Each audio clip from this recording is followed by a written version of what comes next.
Jai Anjaneya. Welcome to Mahabala studio.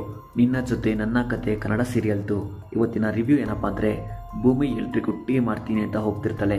Car headlight dim ಆಗಿದೆ, ಗ್ಯಾರೇಜ್ಗೆ ತಗೊಂಡು ಹೋಗು ಅಂತ ಫೋನಲ್ಲಿ ಯಾರಿಗೋ ಹೇಳ್ತಾನೆ ಶ್ರವಣ್. ಇದನ್ನ ಭೂಮಿ ಕೇಳಿಸ್ಕೊತಾಳೆ. ಕಳಸಾಗೆ ಆ ಕಾರಲ್ಲೇ ಹೋಗಿ ಬಂದಿರೋದ್ರಿಂದ ಏನಾದರೂ ಥಿಂಗ್ಸ್ ಇರ್ಬೋದು, ಚೆಕ್ ಮಾಡ್ತೀನಿ ಅಂತ ಭೂಮಿ ಹೇಳ್ತಾಳೆ. ಕಾರ್ನ ಚೆಕ್ ಮಾಡೋಕ್ಕೆ ಭೂಮಿ ಹೋಗ್ತಾಳೆ. ಅಷ್ಟರಲ್ಲಿ ಅಜಿತ್ ಕೂಡ ಬಂದು ಭೂಮಿಗೆ ಹೆಲ್ಪ್ ಮಾಡ್ತಾನೆ. ಕಾರ್ ಡಿಕ್ಕಿಲಿ ಭೂಮಿಗೆ ಹಳೆ ಕಾಲುಂಗ್ರ ಸಿಗುತ್ತೆ. ಇದನ್ನ ಅಜಿತ್ಗೆ ತೋರಿಸ್ತಾಳೆ. ಯಾರ್ದಿರ್ಬೋದು ಅಂತ ಕೇಳಬೇಕು ಅಂತ ಮನೆಗೆ ಹೋಗ್ತಾರೆ. ಫೈನಲಿ ಇದು ಶಾರದಾ ಕಾಲುಂಗ್ರ ಅಂತ ಶ್ರವಣ್ ಐಡೆಂಟಿಫೈ ಮಾಡ್ತಾನೆ. ಅಜಿತ್ CCTV ಕ್ಯಾಮ್ರಾ ಚೆಕ್ ಮಾಡ್ತಾನೆ. ಶಾರದಾ ಕಾರ್ ಡಿಕ್ಕಿಯಿಂದ ಹೋಗೋದನ್ನ ಎಲ್ಲರೂ ನೋಡ್ತಾರೆ. ಶಾರದಾ ಬದುಕಿದಾಳೆ, ಮನೆಗೂ ಬಂದು ಹೋಗಿದ್ದಾಳ ಅಂತ ಅಜಿತ್ ಅಜ್ಜಿ ಹೇಳ್ತಿರ್ತಾಳೆ. ಇದರಿಂದ ದೇವಿಯನಿಗೆ ಶಾಕ್ ಆಗುತ್ತೆ. ದೇವಿಯನಿ ಭದ್ರಗೆ ಫೋನ್ ಮಾಡ್ತಾಳೆ. ಶಾರದನ ಪೂಜಾರಿ ಮನೆ ಕೆಲಸಕ್ಕೆ ಕರ್ಕೊಂಡು ಹೋಗಿದ್ದಾರೆ. ಈವ್ನಿಂಗ್ ಟೆಂಪಲ್ಗೆ ವಾಪಸ್ ಬರ್ತಾಳೆ ಶಾರದಾ ಅಂತ ಭದ್ರ ಹೇಳ್ತಾನೆ. ನಾಳೆ ಅದೇ ಟೆಂಪಲಲ್ಲಿ ಪೂಜೆ ಇರೋದು, ಚಾಪ್ಟರ್ ಇವತ್ತೇ ಕ್ಲೋಸ್ ಆಗಬೇಕು ಅಂತ ದೇವಿಯನಿ ಭದ್ರಾಗಿ ಹೇಳ್ತಾಳೆ. ಭದ್ರನ ಫಾಲೋ ಮಾಡ್ತಿರೋ ಅಶ್ವಿನಿ ಚೇಳ ಅಶ್ವಿನಿಗೆ ಫೋನ್ ಮಾಡ್ತಾನೆ.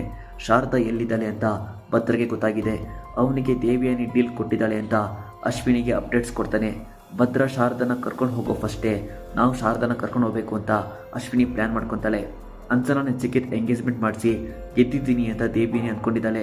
ಬಟ್ ಶಾರದನ ಕರ್ಕೊಂಡು ಅವ್ರ ಮನೆಗೆ ಮನಸ್ವಿನಿ ಅಂತ ಹೇಳ್ಕೊಂಡು ಹೋದರೆ ದೇವಿಯನಿಗೆ ಗೇಟ್ ಪಾಸ್ ಕೊಡ್ಬೋದು ಆ ಮನೆಯಿಂದ ಅಂತ ಅಶ್ವಿನಿ ಪ್ಲ್ಯಾನ್ ಮಾಡ್ತಾಳೆ. ಶಾರದಾ ಮನೆಯಿಂದ 5 ಕಿಲೋಮೀಟರ್ ರೇಡಿಯಸ್ ಡಿಸ್ಟೆನ್ಸಲ್ಲೇ ಇದ್ದಾಳೆ. ಸೊ ಡಿಪಾರ್ಟ್ಮೆಂಟ್ ಅವರು ಅಲರ್ಟ್ ಆಗಿರಬೇಕು, ಶಾರದನ ಸರ್ಚ್ ಮಾಡಿಸ್ಬೇಕು ಅಂತ ಅಜಿತ್ ಹೇಳ್ತಾನೆ. ಶ್ರವಣ್ಗೆ ಯಾವುದೋ ಪ್ಲ್ಯಾನ್ ಕೊಡ್ತೇನೆ Ajit. Upcoming scene very interesting ಇದೆ. ಫಾರ್ ಮೋರ್ ಅಪ್ಡೇಟ್ಸ್ ಮಹಾಬಲ ಸ್ಟುಡಿಯೋನ ಸಬ್ಸ್ಕ್ರೈಬ್ ಮಾಡಿ. ಜೈ ಆಂಜನೇಯ.